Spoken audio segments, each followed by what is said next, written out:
Hello everyone. दृष्टि book से हम लोग साइंस कवर कर रहे हैं जो एनसीईआरटी बेस्ड है।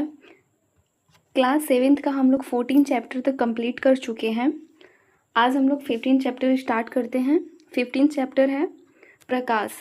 पहला क्वेश्चन है, समतल दर्पण के संदर्भ में निम्नलिखित कथनों पर विचार कीजिए। पहला ऑप्शन है, समतल दर्पण द्वारा बना प्रतिबिंब सीधा, आभासी तथा बिंब के समान आकार का होता है। दूसरा है, समतल दर्पण द्वारा बने प्रतिबिंब में बिंब का वाम भाग प्रतिबिंब के दक्षिण भाग की भांति दिखाई देता है तथा बिंब का दक्षिण भाग प्रतिबिंब के वाम भाग की भांति दिखाई देता है। तो देखिए इसमें दिया हुआ है, आपको सही बताना है। उपर्युक्त कथनों में से कौन से सही हैं उसको बताना है। तो पहला हमारा करेक्ट है, समतल दर्पण में जो प्रतिबिंब बनता है वो सीधा आभासी बनता है। कैसा प्रतिबिंब बनता है? सीधा और आभासी प्रतिबिंब बनता है और वस्तु के आकार का बनता है, समान आकार का बनता है। तो इसमें तीनों ही याद रखिएगा, सीधा, आभासी और समान आकार का। दूसरा भी करेक्ट है हमारा, क्योंकि इसमें समतल दर्पण में पार्श्व अभिवर्तन की घटना पाई जाती है, जिसमें बायां भाग दायां और दायां भाग बाईं की तरफ दिखाई देती है। दूसरा क्वेश्चन है, अवतल दर्पण के विभिन्न उपयोगों के संदर्भ में निम्नलिखित कथनों पर विचार कीजिए। पहला, अवतल बताना है कि अवतल दर्पण का उपयोग कहाँ किया जाता है। पहला ऑप्शन है, चिकित्सकों द्वारा आँख, कान, नाक तथा गले का निरीक्षण करने के लिए इसका उपयोग किया जाता है। दूसरा है, वाहन चालकों के पीछे देखने के लिए वाहनों के पार्श्व दर्पण यानी साइड मिरर में इसका प्रयोग किया जाता है। तो देखिए साइड मिरर के रूप में अवतल दर्पण का उपयोग नहीं किया जाता है, इसीलिए हमारा सेकंड क्या है, रॉन्ग है। पार्श्व दर्पण में यानी साइड मिरर के रूप में हम लोग उत्तल दर्पण का उपयोग करते हैं, तो इसीलिए सेकंड हमारा रॉन्ग हो गया।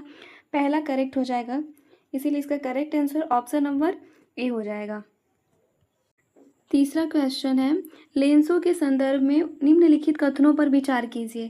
पहला, उत्तल लेंस सदैव वास्तविक, उल्टा तथा आकार में बीम से बड़े प्रतिबिंब बनाता है। उत्तल लेंस में सदैव वास्तविक नहीं बल्कि इसमें आभासी प्रतिबिंब बनते हैं, छोटा बड़ा दोनों प्रतिबिंब बनाता है, इसीलिए हमारा फर्स्ट रॉन्ग है। दूसरा है, अवतल लेंस सदैव आभासी सीधा और आकार में बिंब से छोटा प्रतिबिंब बनाता है, ये हमारा करेक्ट है। अवतल लेंस में आभासी सीधा और छोटा प्रतिबिंब बनता है, तो इसमें से आपको करेक्ट बताना है। तो इसका correct answer option number second हो जाएगा। किस ऑप्शन में दिया है? ऑप्शन नंबर बी में दिया हुआ है, इसका correct answer option number B हो जाएगा। चौथा क्वेश्चन है, निम्नलिखित कथनों पर विचार कीजिए। पहला, श्वेत प्रकाश 7 वर्णों का मिश्रण है। दूसरा, इंद्रधनुष भी 7 वर्णों से मिलकर बना होता है। देखिए श्वेत प्रकाश में 7 रंग होते हैं, ये हमारा करेक्ट है। दूसरा, इंद्रधनुष में भी 7 वर्ण होते हैं, ये भी करेक्ट है। तो पहला और दूसरा दोनों ही सही है, इसीलिए हमारा correct answer option number C हो जाएगा। 16 चैप्टर है, जल एवं बहुमूल्य संसाधन। पहला क्वेश्चन है, विश्व जल दिवस निम्नलिखित में से कब मनाया जाता है?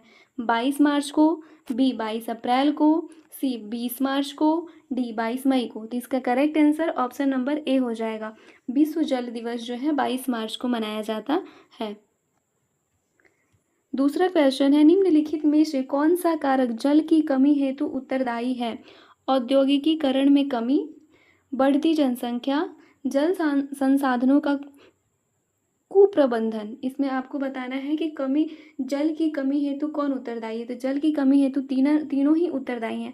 पहला, दूसरा और तीसरा तीनों ही करेक्ट है। किस ऑप्शन में दिया हुआ है देखते हैं।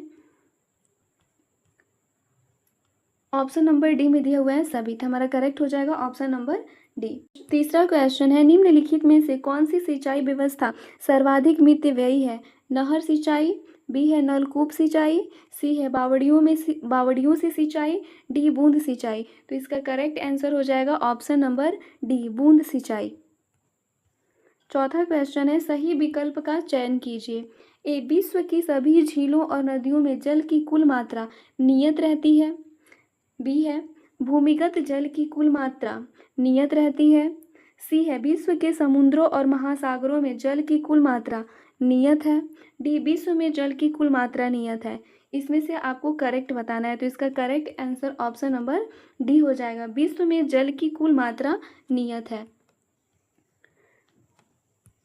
17 चैप्टर है, वन हमारी जीवन रेखा।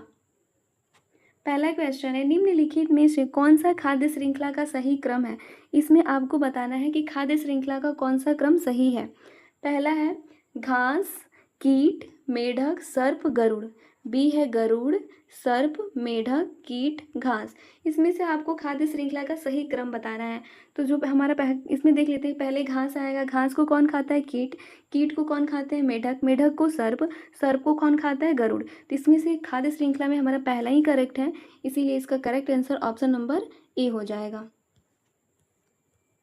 दूसरा क्वेश्चन है, अपघटकों के संदर्भ में निम्नलिखित कथनों में से कौन से सही हैं।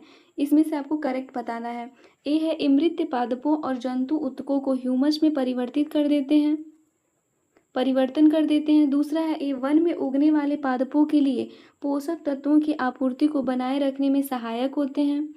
तो इसमें दोनों ही करेक्ट है, पहला भी सही है, दूसरा भी सही है, इसीलिए हमारा करेक्ट आंसर जो हो जाएगा ऑप्शन नंबर सी हो जाएगा। तीसरा क्वेश्चन है, निम्नलिखित में से कौन सा वक्तव्य सही नहीं है। इसमें से आपको सही नहीं है मतलब असत्य बताना है। ए है वन मृदा को अपरदन से बचाते हैं। ये हमारा करेक्ट है। दूसरा, वन में पादप और जंतु एक दूसरे पर निर्भर नहीं है। वन में पादप और जंतु एक दूसरे पर निर्भर होते हैं, ये हमारा क्या हो जाएगा?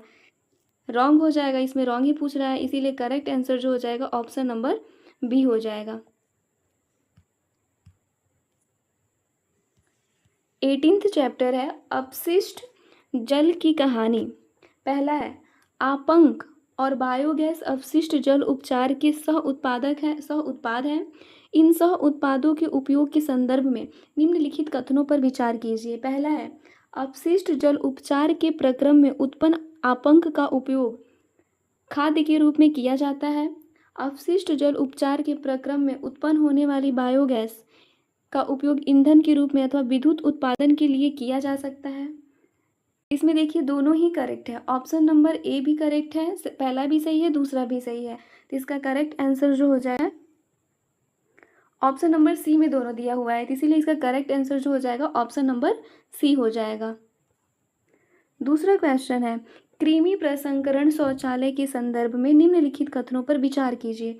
इसमें मानव मल को केंचुओं द्वारा उपचारित किया जाता है।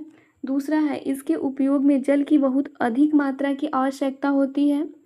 तीसरा है, मानव मल पूर्णतः कृमि केकों में परिवर्तित हो जाता है, जो मृदा के लिए अति समृद्ध पोषक है।